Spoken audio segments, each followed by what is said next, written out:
En el anuncio aparece como coordinador del curso, yo realmente presté mi nombre para efectos burocráticos. Los reales organizadores, coordinadores que se encargaron de todo el curso desde su concepción inicial hasta su organización ya final son Diego Paredes y Andrés Felipe Parra, y a ellos en primer lugar es a los que hay que agradecer por este evento, y quiero agradecerles yo que me hayan invitado para hablar sobre Marx y Hegel en la sesión primera del curso.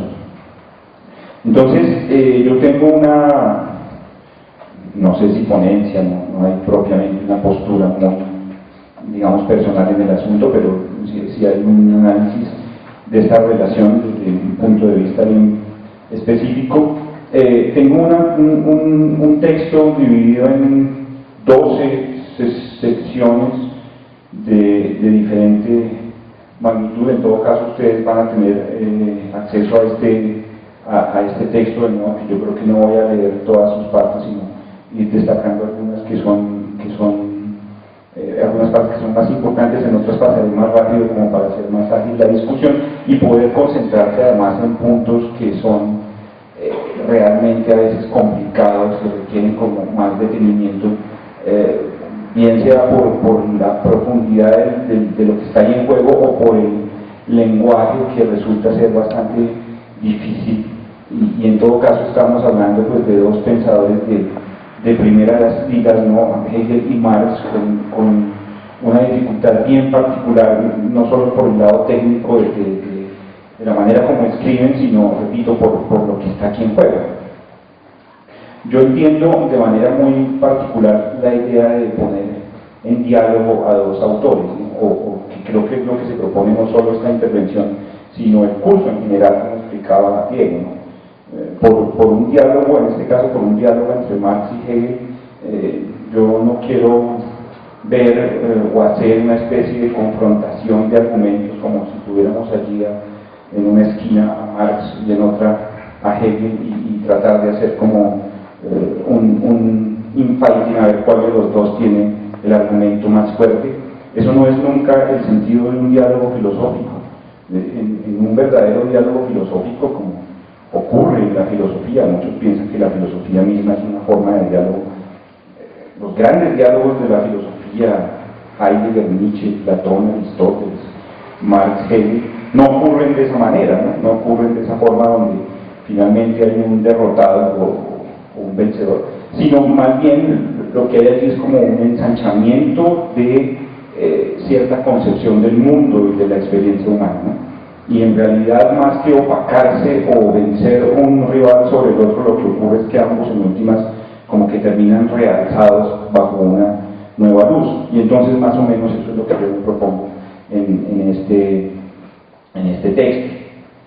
Ahora, digamos, la relación Marx y Hegel ha sido profundamente trabajada, ¿no? Esto es un tema que se ha venido estudiando desde hace muchísimo tiempo y con diferentes perspectivas, pero creo que la perspectiva que sigue siendo dominante, o no sé si dominante, pero quiero decir, muchos de los comentarios sobre la relación Marx y Hegel giran en torno a la idea de la inversión, o ese problema de la inversión. ¿A qué me refiero con eso? A esa famosa afirmación de Marx en el Natworth, la segunda edición del Capital, donde dice que su filosofía es una inversión de Hegel. En realidad yo tengo la cita, no sé si usted quiere adelantar un poco, porque es que con lo que estoy hablando ya voy en el punto 2, no he dicho, pero ya me he saltado, ya voy en el punto 2, ahí está la cita famosa de Marx, repito, en el posfacio a la segunda edición del Capital, donde él dice, leo algunas partes, que su método dialéctico no solo es en su principio distinto del método de Hegel, sino que es directamente su opuesto. Para Hegel, el proceso del pensamiento, que él convierte bajo el nombre de idea en sujeto autónomo, es el demiurgo creador de lo real, y este no representa sino su fenómeno. Para mí, por el contrario, lo ideal no es más que lo material transpuesto y traducido en la cabeza del hombre. La mistificación sufrida por la dialéctica en manos de Hegel no impiden reconocer que haya sido el primero en exponer de la manera más completa y más consciente las formas generales de su movimiento. En él estaba cabeza baja. Es preciso invertirla para descubrir el núcleo racional encubierto en su envoltura mística. Entonces, sobre estas afirmaciones de Marx ha pivoteado buena parte de la lectura que sigue la discusión entre estos dos autores, ¿no? Y la idea que parece, digamos, salir más inmediatamente de este pasaje es la idea de que en Marx lo que ocurre es una especie de poner patas al derecho lo que en Hegel estaba patas arriba, ¿no? Mejor dicho, si Hegel ve la historia y todo el proceso de la experiencia como el desenvolvimiento y progreso de una idea abstracta o de una razón universal, Marx tomaría esa misma forma dialéctica y ese mismo camino de despliegue, pero lo que se despliega ahora no es la razón, sino lo que llaman lo concreto, lo material, las relaciones económicas, sociales, etcétera, la naturaleza, etcétera, ¿no? Entonces ahí habría pues una completa inversión del pensamiento hegeliano y sobre esto, repito, se han dicho muchas cosas y hay algunos que consideran, bueno, digamos, la lectura más grosera del asunto es que en efecto Marx no hizo sino invertir a Hegel, es decir, donde él ponía idea, él tachaba y ponía naturaleza. No creo que ningún comentarista serio puede, digamos, defender algo así, pero bueno, no falta un marxismo más bien popular que se piense que esto es así, o hegelianismo popular, bueno, qué sé yo. Pero digamos, la idea de la inversión tiene diferentes lecturas, ¿no? Para algunos, por ejemplo, no es que la inversión se haya dado de esa forma, sino algunos consideran más bien que Hegel es como el interlocutor permanente de Marx, ¿no? En toda su obra, desde sus escritos filosóficos tempranos, se consideran pues los escritos hasta el 45, 46, lo que se llama el joven Marx, donde hay escritos más bien de talante filosófico, hasta sus escritos ya más económicos después del 46. Algunos piensan que el que está detrás impulsando todo este desarrollo marxiano es Hegel, ¿no? Pero claro, Marx lo toma como una especie de contraejemplo del cual quiere salir, ¿no? Hegel siempre está allí atizándolo, pero Marx siempre quiere dar un paso por fuera de la sombra de Hegel, y en eso consistiría la inversión, ¿no? No exactamente en ponerlo patas arriba, sino en que es su permanente contrincante e interlocutor, sin embargo, que él utiliza para contraponerse, ¿no? Para, digamos, hacer siempre un movimiento por fuera de la dialéctica y de la filosofía hegeliana, ¿no? Esa es una manera, digamos, más matizada de entender la inversión. Digo, otros comentarios que en el otro extremo consideran pues que esa idea de la inversión es una bonita metáfora marxista, pero no más, ¿no? Que Marx no se toma en serio eso de la inversión. Aquí habla en efecto de que quiere voltear por completo la dialéctica hegeliana, de que él quiere poner derecho lo que Hegel estaba invertido, etc. Pero, por ejemplo, Althusser va a decir, eso de la inversión es una imagen simplemente, de hecho no hay, piensa Althusser, continuidad en la obra de Marx, ¿no? La idea es que hay una especie de ruptura epistemológica entre el Marx filosófico y el Marx de los escritos ya económicos, y entonces la idea es de que Hegel está ahí detrás, eso es puro cuento, ¿no? Realmente hay que, dice Althusser en algunos textos, hay que liberar a Marx de la sombra de Hegel y hay que verlo en su propia luz, ¿no? Algo así como negando la influencia que Hegel haya tenido sobre Marx y tratando de considerar que en realidad hay la elaboración de un pensamiento muy propio que solo en algún grado más bien circunstancial y externo tiene semejanzas con el de Hegel, pero que había realmente una posición muy original de lo de Marx, ¿no? Entonces, repito, son extremos en esta interpretación de la idea esa de la inversión, pero precisamente son posiciones que yo quiero evitar al entrar aquí, al volver a revisitar este diálogo entre Hegel y Marx, porque no me interesa, lo digo al final de la parte 2, ya estamos acabando la parte 2, no me interesa aquí asegurar pues que haya una continuidad entre los dos, de alguna forma, ni tampoco pues una ruptura al estilo de Althusser.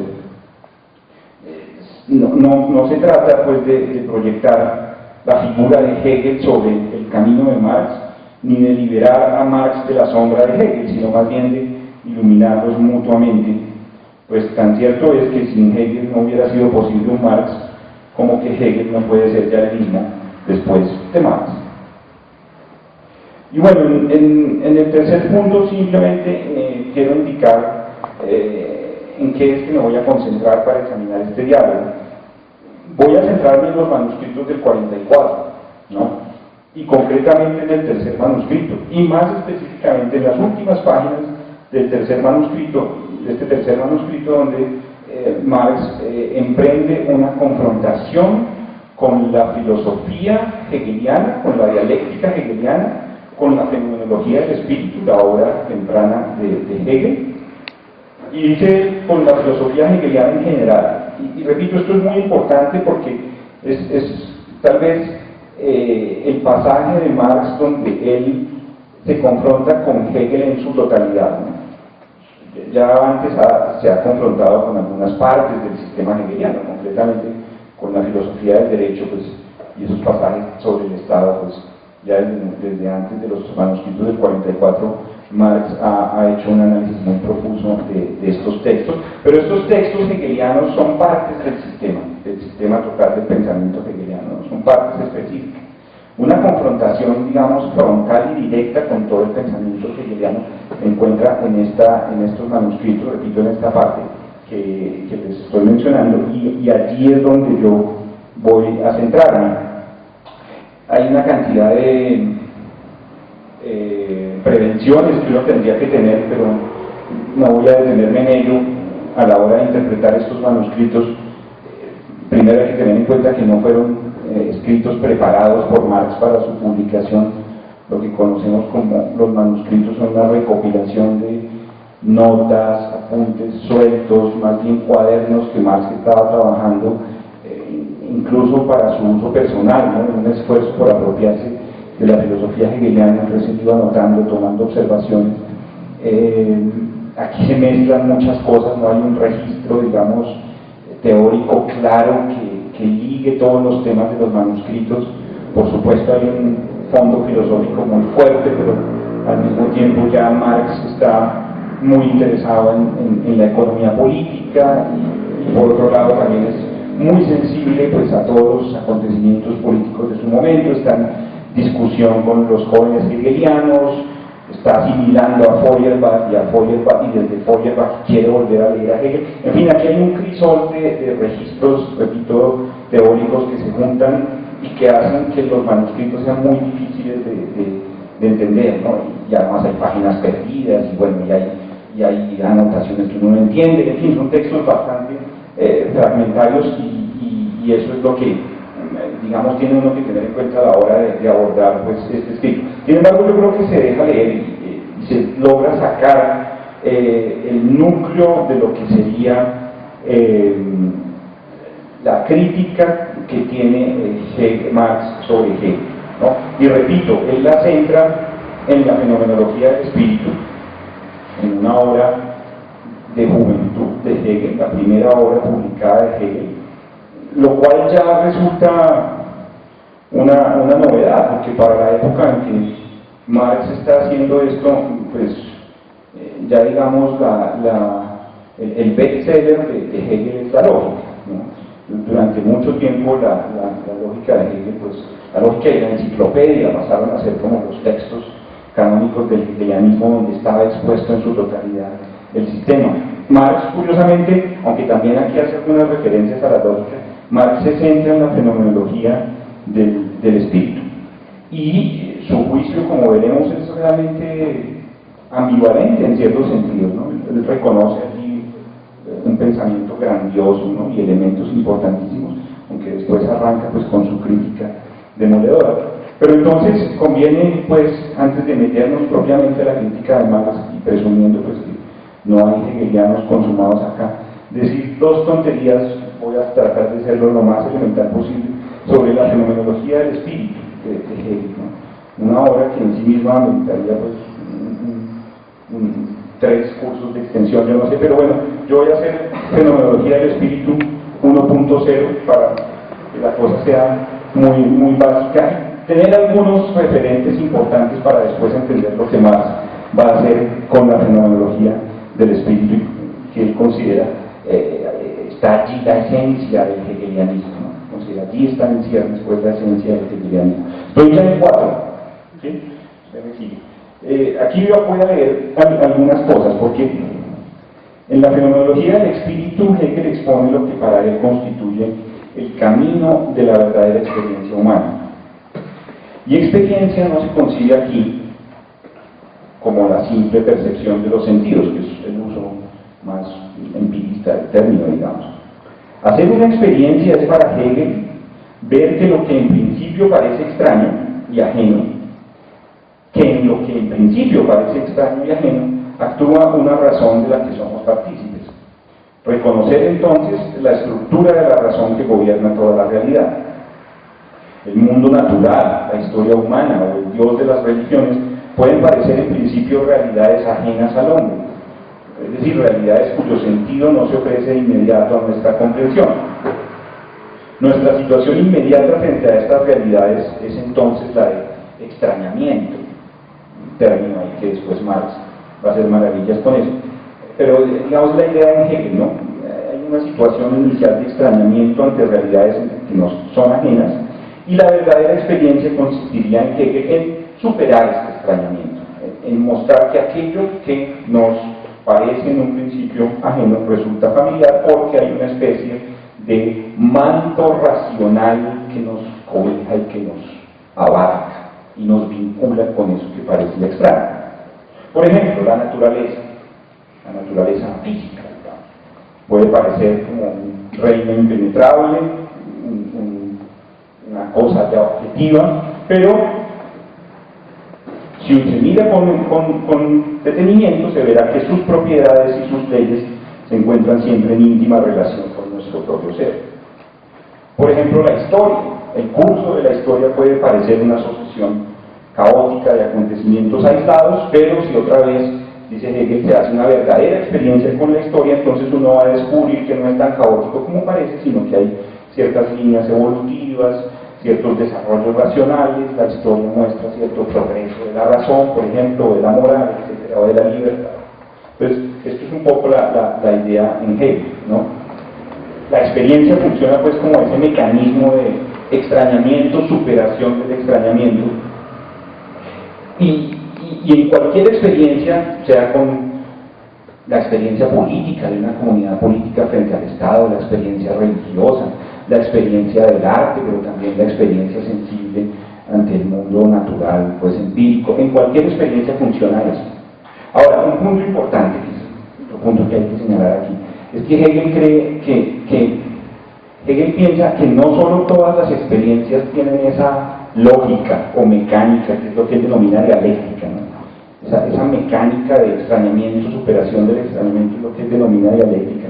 Hegel piensa no solo que todas las experiencias verifican esa lógica dialéctica, sino que en últimas es posible hilar o alinear todas las experiencias como parte de un mismo proceso, como etapas sucesivas de un desarrollo por el cual el ser humano, partiendo del más completo extrañamiento con respecto a su entorno, va ganando de a pocos y de manera pues creciente, va ganando conciencia de ese ámbito de la razón que lo va cubriendo todo. Entonces no solo Hegel muestra, no solo hace análisis de experiencias separadas, sino que él considera que es posible unirlas en un mismo camino. Por eso la fenomenología se llama a sí misma un camino de la experiencia. La experiencia tiene un camino y un camino progresivo. Cada experiencia nueva amplía esa visión o esa conciencia sobre un ámbito racional que abarca la realidad, hasta que en su punto definitivo, y esto por favor destáquenlo porque sobre eso volveremos muchas veces, en su punto definitivo la experiencia alcanza en Hegel un momento último que él llama el saber absoluto. y es el último capítulo de la fenomenología del espíritu, y es, digamos, la meta de todo el camino de la experiencia, y en el saber absoluto, ya la conciencia humana comprende que toda la realidad, en cualquiera de sus frentes, ¿no?, la realidad natural, social, política, moral, etc., cualquier esfera de la realidad, por ajena que parezca, hace parte en realidad de un mismo todo o tejido racional, que Hegel va a llamar, y atención otra vez para que ustedes vayan haciendo un glosario de términos hegelianos, espíritu. Espíritu. Espíritu y saber absoluto. Saber absoluto es el saber del espíritu, si se quiere. Saber absoluto es saber del espíritu que atraviesa toda la realidad. Saber absoluto es saber que no hay nada que esté por fuera del espíritu, que no hay nada que se resista a ese poder de la razón de abarcarlo y vincularlo todo, ¿no? Entonces, ojo, que ustedes ven, son términos que a veces son muy comunes, pero que confunden, si ustedes siguen entendiendo espíritu por, yo no sé qué, un hito por ahí que le sale a uno cuando se muere. No, el espíritu no tiene nada que ver con eso, es un término absolutamente profano para referirse al tejido racional que, según Hegel, está presente en todo el ser, en toda la realidad. Y cuando la conciencia, después de muchas experiencias, llega a reconocer ese espíritu totalizante, entonces alcanza lo que él llama el saber absoluto. Y ese es el cierre de la fenomenología del espíritu. Sección 5.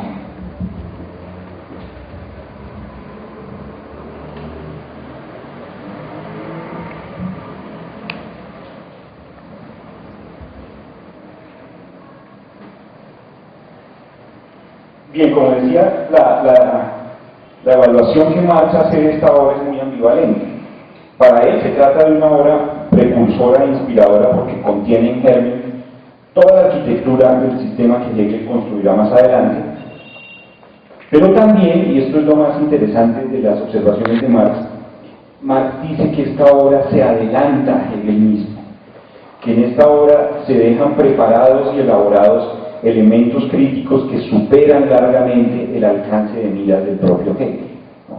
Piensa Marx en el fondo es que Hegel no se dio cuenta de todo lo que hay ahí, si quiere, ¿no?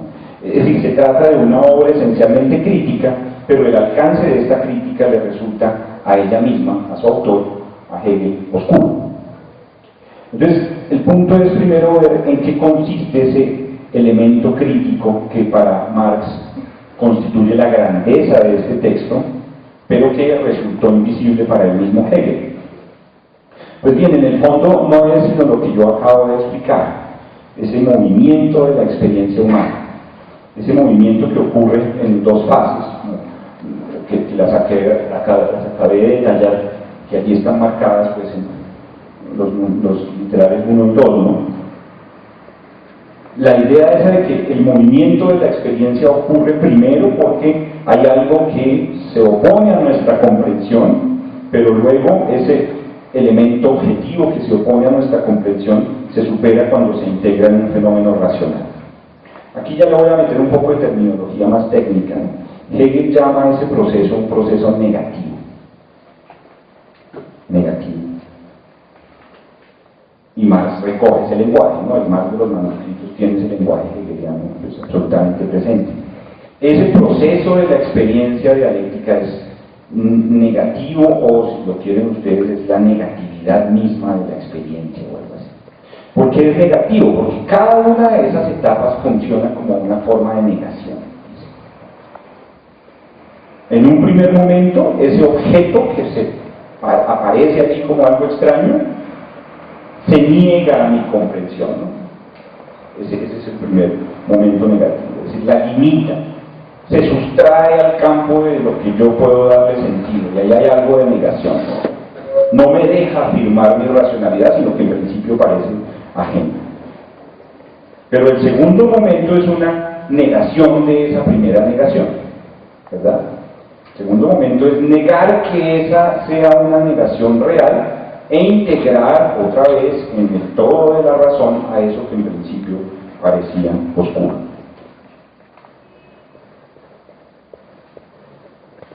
Entonces ven ustedes, la mecánica del movimiento de la experiencia es por negaciones. Una negación es superada con la negación de una negación, y esa negación de la negación significa la afirmación de una nueva forma de ver las cosas. Pero en Hegel, toda afirmación vuelve y genera una negación que a su vez tiene que ser negada nuevamente hasta una afirmación aún más alta, que de nuevo termina engendrando contradicciones y nuevas negaciones, ¿no? Y todo ese camino de negaciones es el que lleva, repito, hasta lo que Hegel llama el saber absoluto, donde ya no hay más contradicciones posibles, sino que todo queda abarcado en una mirada totalizante. De esta forma, para la fenomenología del espíritu, todo el camino de la experiencia humana es un camino de negaciones que solo culmina en la etapa definitiva del saber absoluto, en la que ya no hay más oposiciones, pues la conciencia gana claridad sobre todo este movimiento y reconoce la presencia de la razón en todo el amplio mundo de su experiencia. Pues bien, a Marx le parece que ahí tiene razón Hegel, que ahí reside lo grandioso y el aporte fundamental de la fenomenología del espíritu, en la idea de que la negatividad es el principio y motor de la experiencia humana.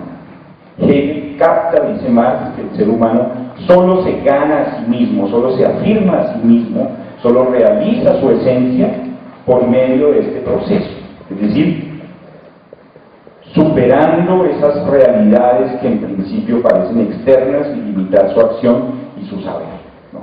Solo así se despliega la esencia humana, a partir de confrontarse con elementos extraños, objetividades, lo llama Hegel también, ¿no?, que parecen sustraerse de mi comprensión, y en ese intento de superar esa aparente oposición, yo termino afirmando mi propia esencia. Eso es lo que está en la raíz del movimiento de la experiencia en Hegel, y eso, considera Marx, es sumamente acertado en cierto sentido, ¿no? Allí está lo grandioso de la dialéctica. Y sin embargo, paso pues a la sección 6. También en este punto comienza ya la distancia entre estos dos autores. Y esta se da, dice Marx, no sé si me siguen hasta ahí, porque yo sé que ya he dado un par de cosas bien oscuras, pero creo que hasta el momento no va a haber muchas más, ¿no? Ya con esto nos vamos a mover, creo yo, en la crítica de Marx. Si tienen el glosario a mano, podemos avanzar.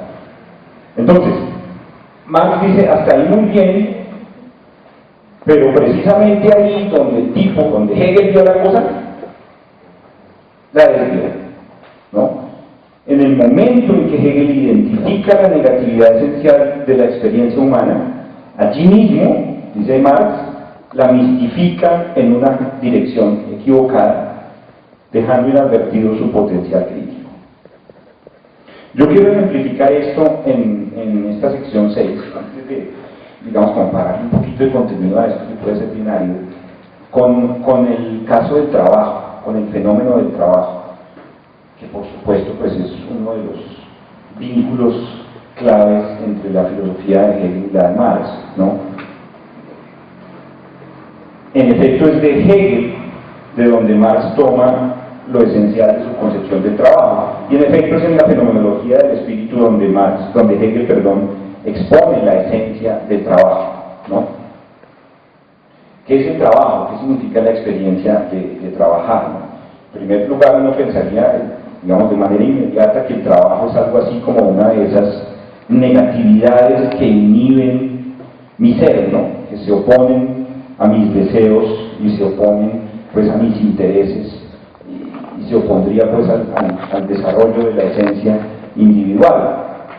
Sin embargo, Hegel piensa, lo muestra en la fenomenología, que la experiencia del trabajar, ¿no?, la experiencia del trabajo resulta ser exactamente lo contrario, ¿no? Eso que parece ajeno, extraño, que es como una carga para mi ser, ¿no?, que se opone a mi deseo inmediato, que sería más bien pues gozar, ¿no?, y en lugar de trabajar, ¿no?, tener el goce ahí directo, ¿no?, como un buen señor feudal que tiene todos los manjares servidos, pero el siervo está trabajando para servírselos. Pues uno diría, no, pues yo prefiero ser señor y no esclavo, ¿no?, más chévere, ¿no?, no tengo que trabajar. Entonces, de inmediato pareciera que el trabajo es ajeno a la esencia del ser humano, y sin embargo, dice Hegel, si uno compara al señor y al siervo, se va a dar cuenta que el que termina ganando, en algún sentido, en el sentido de la experiencia, es el siervo, es el que trabaja la tierra, ¿no? En este caso. ¿Por qué? Porque él hace la experiencia del trabajo. Y hacer una experiencia, como dice Hegel, es superar eso que parece extraño y ajeno. Y entonces resulta que es en el contacto con la labor diaria, en la elaboración de la vida natural, por ejemplo, en la planificación de las cosechas, en la manufactura de productos. Es en ese trabajo donde el ser humano comienza a comprender y a humanizar el ámbito del mundo natural, que al principio le resultaba hostil y ajeno, ¿no? Y sobre todo es allí, mediante el trabajo, donde comienza a conocerse a sí mismo, ¿no?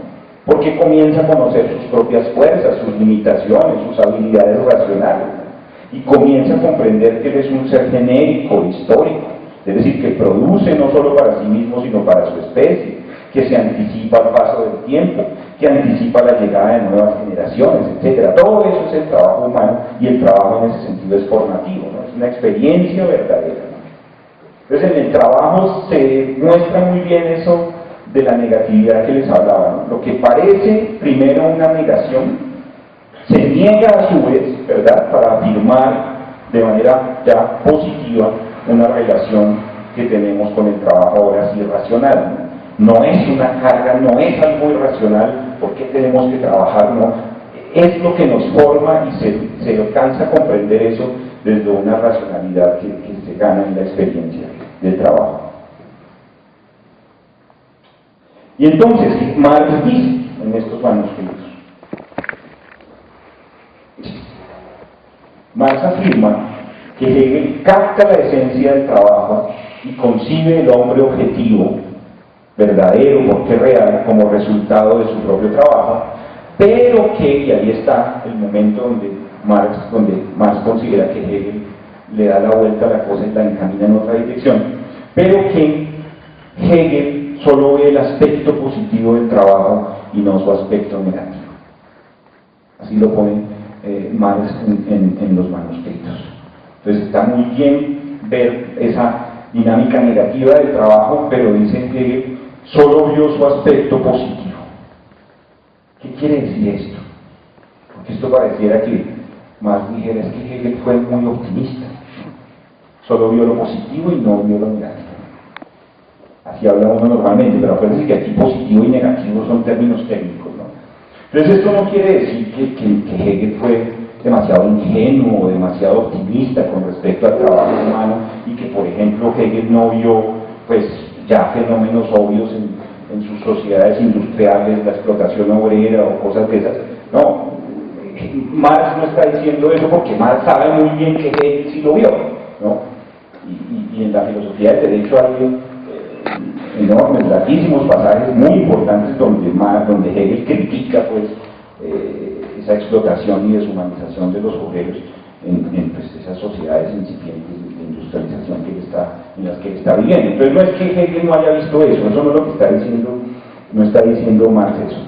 Cuando Marx afirma que Hegel solo ve lo positivo del trabajo y no su aspecto negativo, lo que señala es que en Hegel la negatividad de la experiencia del trabajo se pierde y se desactiva en el momento en que el trabajo queda reintegrado en un ámbito racional superior. Ese es el punto.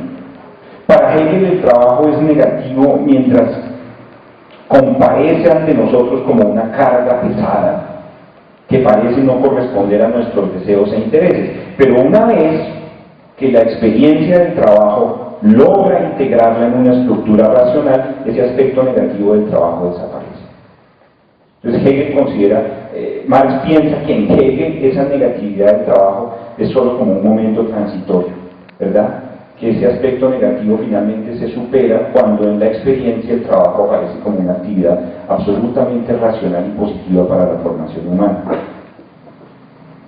En otras palabras, el trabajo para Hegel conserva aún su elemento negativo, pero solo mientras se resiste a ser incluido en un campo de racionalidad y comprensibilidad. Una vez se logra esta inclusión, y eso lo logra Hegel relativamente rápido, ¿no? En una sección de la fenomenología del espíritu ya muestra, pues ya supera la enajenación del trabajo. Una vez hecha esta inclusión del trabajo dentro de las actividades racionales espirituales, ¿no? En el sentido del espíritu hegeliano, entonces este ya no representa más una potencia negativa, sino que hace parte de una razón absoluta. De modo que el trabajo en Hegel solo es negativo en un breve instante de la experiencia de la conciencia. Y esto a Marx sí ya ahí no puede seguir a Hegel. Marx está viviendo fenómenos concretos donde él dice el trabajo no ha superado su carga alienante. Yo no puedo ya considerar que el trabajo haya dejado de ser negativo al incluirlo rápidamente en un desarrollo de la razón, ¿no? Ahí es donde está un poco el camino que bifurca a los dos, ¿no? En 7 me detengo un poquito más en eso, ya no solamente con relación al trabajo.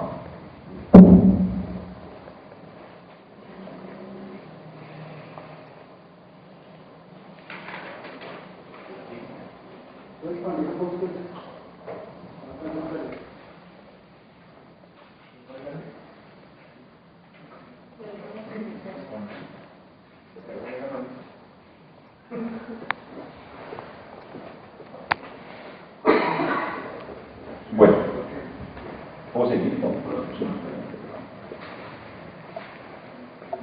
Me da miedo demorarme mucho, pero es que yo quería que eso quedara como claro. Opciones de vista.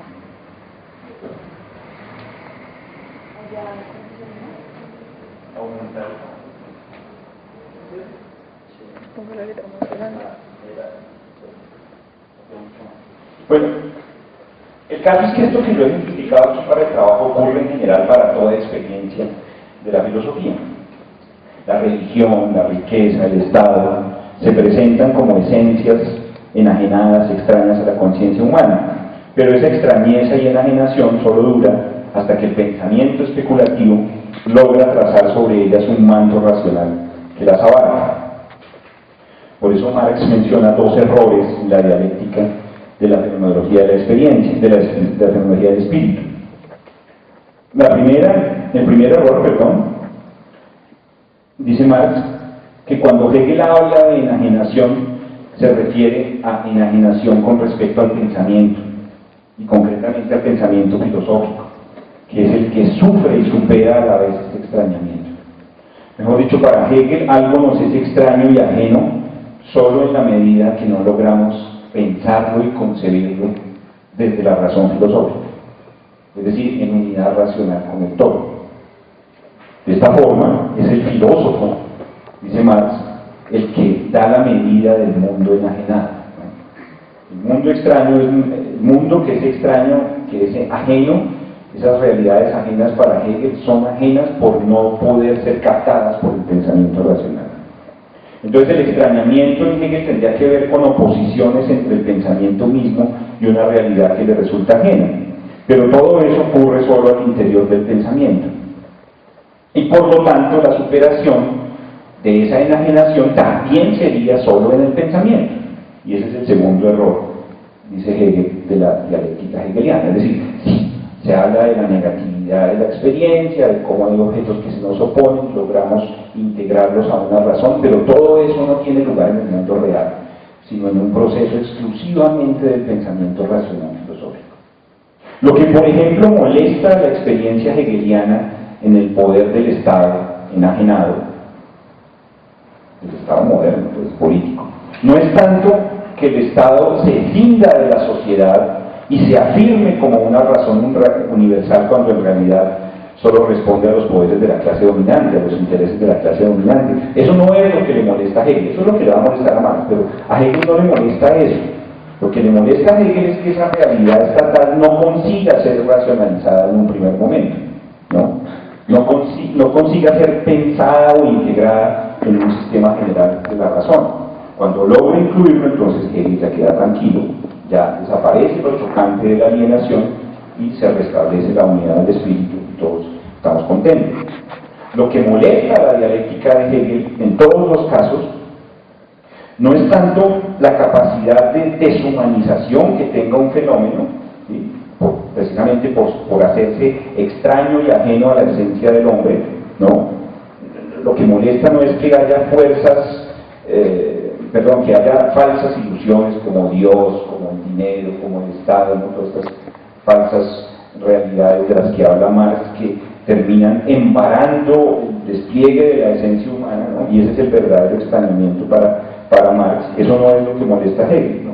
No es tanto, dicho de otra forma, lo que molesta no es tanto el objeto real, determinado y concretamente existente que le hace frente a la experiencia, sino el mero hecho de que algo se postule como objeto con la pretensión de detener el movimiento del pensamiento. Es decir, a Hegel no importa tanto la religión católica dogmática, la economía capitalista o el Estado burgués moderno con toda su carga de opresión sobre los hombres concretos, sino el que la religión, la economía o el Estado, en abstracto, se hagan pasar por campos objetivos separados del poder de una razón que para Hegel tiene que ser absoluta, omniabarcante. Entonces, aquí es donde Marx dice, pues ese grandioso hallazgo de la fenomenología, la negatividad de la experiencia humana, ¿no? Esa intuición fundamental que, por ejemplo, Hegel captó en el trabajo, esa intuición, digo, se echa a perder. Se echa a perder en Hegel porque queda desactivada al ser puesta al servicio de la realización de una razón absoluta. Lo que cuenta para Hegel es asegurar que en todo campo de experiencia se constate en últimas la presencia positiva de una racionalidad absoluta. Lo que Hegel entonces llama experiencia humana tiene solo lugar en el campo de este pensar racional. Hacer experiencias es ir ampliando la razón individual hasta ponerla en último término al nivel del espíritu que todo lo gobierna. Pero con esto, y es la crítica de Marx, aquí está Hegel ignorando las contradicciones y oposiciones reales que se encuentran en la vida social concreta, ¿no? Esta parte yo creo que puedo saltármela un poco. Si la necesito volveré a ello, pero paso más bien a la sección 8. Y entonces, hechas ya estas observaciones, ahora sí podemos acercarnos un poquito más al pensamiento del propio Marx.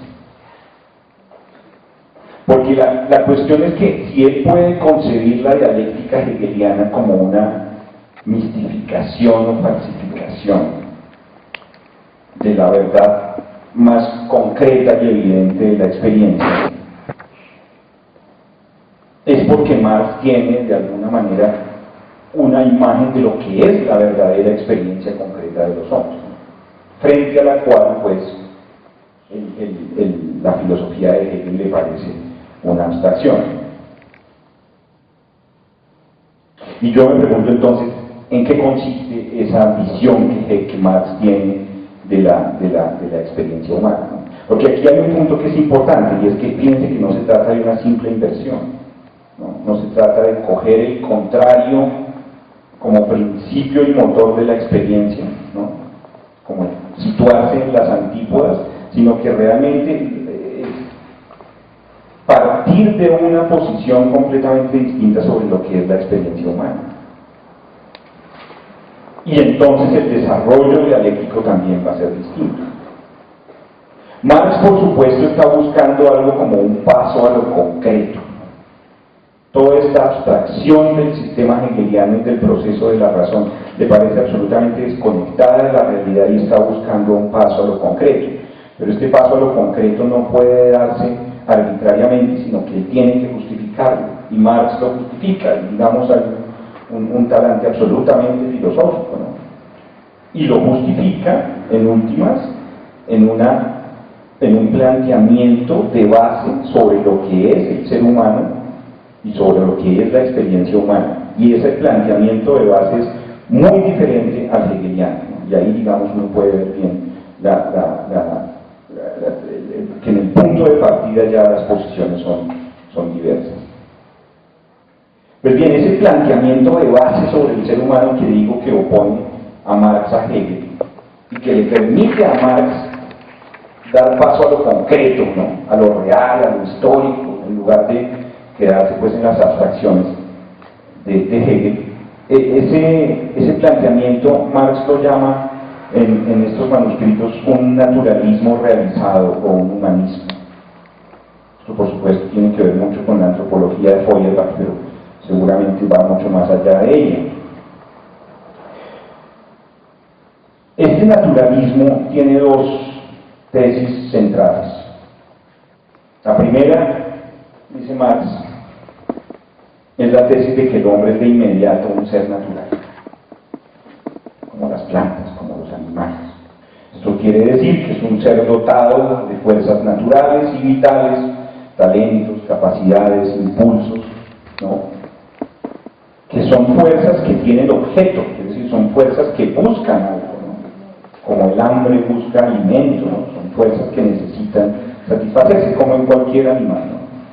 El hombre es de inmediato un ser animal, está dotado de estas fuerzas naturales y vitales, que entonces apuntan por necesidad a un ámbito objetivo en la que se satisfacen, pero que también se le resisten y le imponen condiciones. Digamos, es el principio del naturalismo, de esa posición que Marx llama naturalismo. Somos seres naturales, y aquí hay ya un punto de divergencia con Hegel, porque lo que está diciendo Marx es, necesariamente por ser naturales, siempre vamos a tener un mundo objetivo enfrentado, ¿no? Siempre va a haber un mundo objetivo que se nos enfrenta, mientras que la razón esta hegeliana quiere tragarse cualquier objetividad e integrarla en la razón. Marx de entrada ya afirma esto. Es esencial para el ser humano, por ser natural, tener objetos y vivir en un mundo de objetos. Y él mismo es un objeto para los demás, por ejemplo, ¿no? Entonces eso no se puede burlar, y hay un punto ya de diferencia con él. Ahora, la segunda tesis de este naturalismo, porque no puede quedarse allí, ¿no? Marx llama esto un naturalismo humanista o un humanismo, un naturalismo realizado. La segunda tesis es igual de importante que la primera, porque si solamente fuéramos seres naturales, entonces no nos diferenciaríamos de una planta o de un animal, o de un ser, de un mero ente natural, ¿no? Y por eso dice Marx, el hombre no es solo ser natural, sino que es ser natural humano, ser que es